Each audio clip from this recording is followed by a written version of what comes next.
Hi అండి అందరికీ welcome to Mr and Mrs cooking. ఈరోజు బీట్రూట్తోనే చపాతీ అయితే చేశాను. ఎప్పుడు ఒకేలాగా చపాతీ కాకుండా తిని బోర్ కొట్టేటప్పుడు ఇలా బీట్రూట్తో చపాతీ చేసుకున్నారనుకోండి చాలా ఆరోగ్యంగా ఉంటుంది. పిల్లలు బీట్రూట్ తిన్ను అంటారు కదా, అలాంటి పిల్లలకి పెద్దలకి కానీ ఇలా బీట్రూట్తోని చక్కగా చపాతీ కానీ పూరి కానీ చేసి పెట్టండి.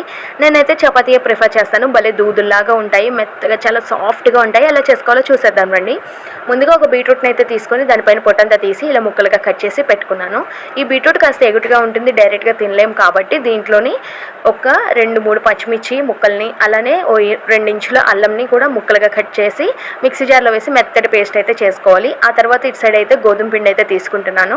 2 కప్పులు గోధుమ పిండి అయితే తీసుకొని దాంట్లోని 1 టేబుల్ స్పూన్ వరకు సాల్ట్ అయితే వేసుకొని ఒకసారి బాగా ఉప్పు కలిసేలాగా కలుపుకోవాలి. ఉప్పు అంతా కలిసిపోయిన తర్వాత మనం పేస్ట్ చేసి ఉంచుకున్నటువంటి బీట్రూట్ పేస్ట్ మొత్తాన్ని అయితే వేసేసుకుందాము.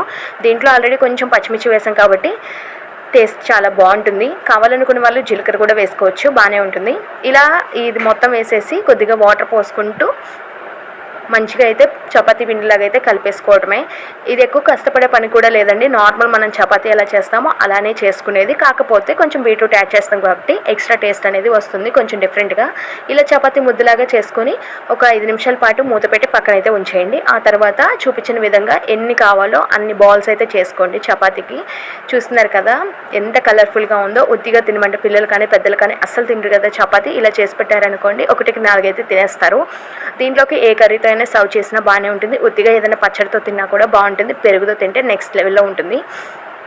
దీంట్లో ఆల్రెడీ పచ్చిమిర్చి వేసాం కాబట్టి ఉత్తిగా తిన్నా కూడా బాగానే ఉంటుంది. కొంచెం పొడిపిండి అద్దుకొని ఇలా చపాతీ కర్ర మీద అద్దుకోవాలి. ఇలా చపాతీలాగా చేసేసుకోవాలి. నాకైతే గుండ్రగా షేప్ అయితే రాదండి. ఎన్నిసార్లు చేసినా సరే నాకు ఈ చపాతీ కానీ పూరి కానీ గుండ్రంగా అస్సలు రాదు. మీకు ఏమైనా గుండ్రంగా వచ్చే టిప్స్ కానీ ట్రిక్స్ కానీ ఏమైనా ఉంటే నాతో షేర్ చేసుకోవచ్చు.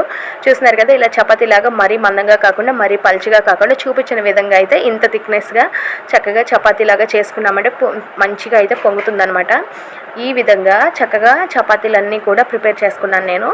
ఇలానే అన్నిటినీ కూడా ప్రిపేర్ చేసుకుంటున్నాను. ఇంత మందంగా ఉంటే సరిపోతుంది, మరీ ఎక్కువ మందం కూడా వద్దు. మెత్తగా పేస్ట్ చేసుకోవాలండి, లేకపోతే మధ్యలో బొక్కలు పడే అవకాశం ఉంది. స్టవ్ ఆన్ చేసి ప్యాన్ పెట్టుకొని దాన్ని కాస్త హీట్ అవ్వనిచ్చిన తర్వాత ఈ చపాతీ వేసి 2 పక్కల కూడా కొంచెం మంచిగా కాలిన తర్వాత చక్కగా ఉబ్బుతుంది. అలా ఉబ్బుతుంది అన్నప్పుడు 2 పక్కల కూడా ఈవెన్గా ఫ్రై చేసుకుంటే పచ్చివాసన అనేది అస్సలు ఉండదు. ఉత్తిగా పెరుగులో కొంచెం పంచదార వేసుకొని అద్దుకొని తింటే నెక్స్ట్ లెవెల్లో ఉంటుంది. ఒకసారి ట్రై చేయండి. మీరు ఎప్పుడైనా చపాతీ ఎలా తిన్నారో తింటే కామెంట్ చేయడం మాత్రం మర్చిపోకండి. చూస్తున్నారు కదా ఇలా చిన్నగా బబుల్స్ స్టార్ట్ అవుతున్నప్పుడు హై ఫ్లేమ్లో పెట్టుకొని కొంచెం ఇలా అద్దుకుంటూ కలుపుకున్నాం అనుకోండి మంచిగా చపాతీలన్నీ కూడా చక్కగా పొంగుతాయి.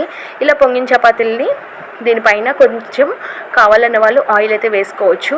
లేదు అనుకుంటే నెయ్యితో కాల్చుకున్నా పర్వాలేదు, లేదు అంటే ఉత్తిగా ఇలా కాల్చేసుకున్నా పర్వాలేదండి. మార్నింగ్ బ్రేక్ఫాస్ట్గా చేస్తున్నాను కాబట్టి కొంచెం నేనైతే ఆయిల్ కానీ నెయ్యి కానీ వేస్తానన్నమాట చపాతీ పైన. ఇలా చక్కగా చేసుకుంటే చపాతీని భలే ఉంటుందండి. బీట్రూటే కాదండి, క్యారెట్ వేస్ట్ చేసుకోవచ్చు, పాలకూరతో కూడా చేసుకోవచ్చు, చాలా బాగుంటుంది. ఉత్తిగా తినమంటే తినరు కదా, ఇలా ఇచ్చారనుకోండి వాళ్ళకి చాలా హెల్త్ బెనిఫిట్స్ ఉన్నాయి. బీట్రూట్తోని ఎక్కువ ఫ్రై అవ్వకుండా కర్రీ తిన్నప్పుడు ఇలా చేసి పెట్టచ్చు అనమాట. ఈ విధంగా కొంచెం ఆయిల్ అయితే అప్లై చేసుకొని లైట్గా అటు ఇటు ఫ్రై చేసుకొని ఇంకా చపాతీలన్నీ కూడా ఇలానే కాల్చేసుకోవాలి.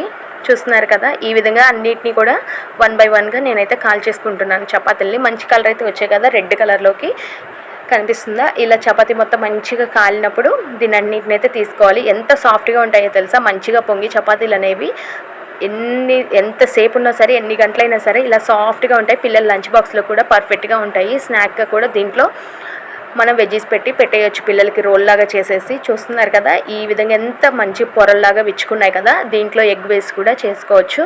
తప్పకుండా మీరు కూడా మీ పిల్లలకి బీట్రూట్ పెట్టాలి అనుకుంటే కనుక ఇలా కానీ పెట్టారంటే చక్కగా తినేస్తారండి. తప్పకుండా ట్రై చేయండి. Bye bye.